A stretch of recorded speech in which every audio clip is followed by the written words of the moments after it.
عورت کے ذریعے حضرت موسیٰ علیہ السلام کی آزمائش۔ حضرت موسیٰ علیہ السلام ایک عظیم پیغمبر تھے جو اللہ تعالیٰ سے براہ راست ہم کلام ہوتے تھے۔ ایک مرتبہ سفر میں تھے، گرمی کا موسم تھا، پاؤں ننگے تھے، سفر کی تھکاوٹ اور پیدل چل کر پاؤں میں چھالے پڑ چکے ہیں۔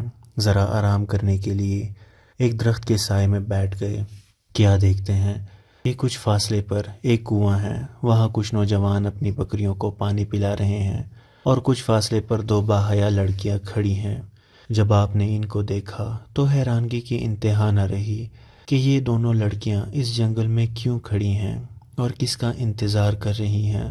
حضرت موسیٰ علیہ السلام نے جب وجہ دریافت کی تو پتہ چلا کہ ان کا کوئی بھائی نہیں ہے، باپ بوڑھا ہے، وہ اس قابل نہیں کہ چل پھر سکے، اور وہ دونوں اپنی بکریوں کو پانی پلانے کے لیے آئی ہیں کہ جب تمام لوگ اپنے جانوروں کو پانی پلا کر چلے جائیں تو آخر میں یہ بکریوں کو پانی پلائیں گی۔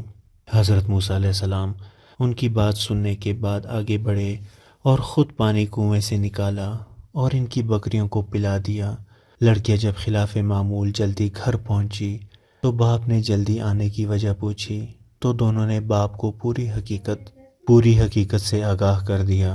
باپ چونکہ خود بھی پیغمبر تھے، فرمایا کہ جاؤ اس نوجوان کو بلا کر لاؤ تاکہ ہم اس کو پورا بدلہ دیں۔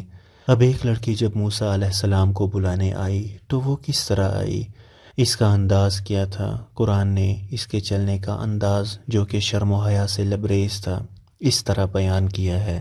ترجمہ: پھر آئی ان دونوں میں سے ایک شرم و حیا سے چلتی ہوئی، وہ کہنے لگی کہ میرا باپ آپ کو بلاتا ہے تاکہ وہ بدلہ دے جو آپ نے ہمارے جانوروں کو پانی پلایا ہے۔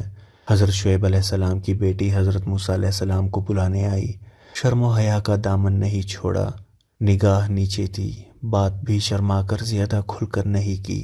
اللہ تعالیٰ کو اس کی حیا اس قدر پسند آئی کہ اس حیا کو قرآن بنا کر حضرت محمد رسول اللہ صلی اللہ علیہ وآلہ وسلم پر نازل کر دیا تاکہ پوری امت کی عورتوں کو پتہ چل جائے کہ جب وہ گھروں سے نکلے تو شرم و حیا سے عاری لوگوں کی طرح گردن اٹھا کر نہ چلیں، بلکہ دھیمی چال سے، کہ شرافت اور حیا ان سے واضح نظر آئے، جس طرح شعیب علیہ السلام کی بیٹی شرم و حیا سے چلتی ہوئی آئی۔ عملی اعتبار سے حیا کے 3 شعبے ہیں: اللہ تعالیٰ سے حیا، لوگوں سے حیا، اپنے نفس سے حیا۔ اللہ تعالیٰ سے حیا کا مطلب یہ ہے کہ احکام الہی کو نہ توڑے۔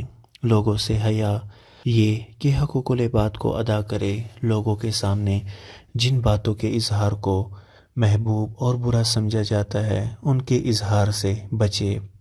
اور اپنے نفس سے حیا یہ ہے کہ نفس کو ہر برے اور قابل مذمت کام سے بچائے۔ قرآن و حدیث کی روشنی میں یہ چند آیات اور احادیث کے مطالعے سے ہمیں یہ پتہ چلتا ہے کہ اسلام نے شرم و حیا پر کتنا زور دیا ہے اور اس کی اتنی زیادہ اہمیت ہے کہ اسے ایمان کا حصہ قرار دیا ہے۔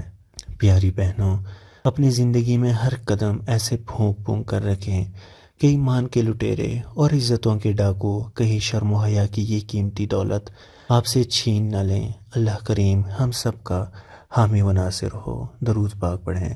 اللہم صلی علی سیدنا محمد وعلی آل سیدنا محمد وبارک وسلم۔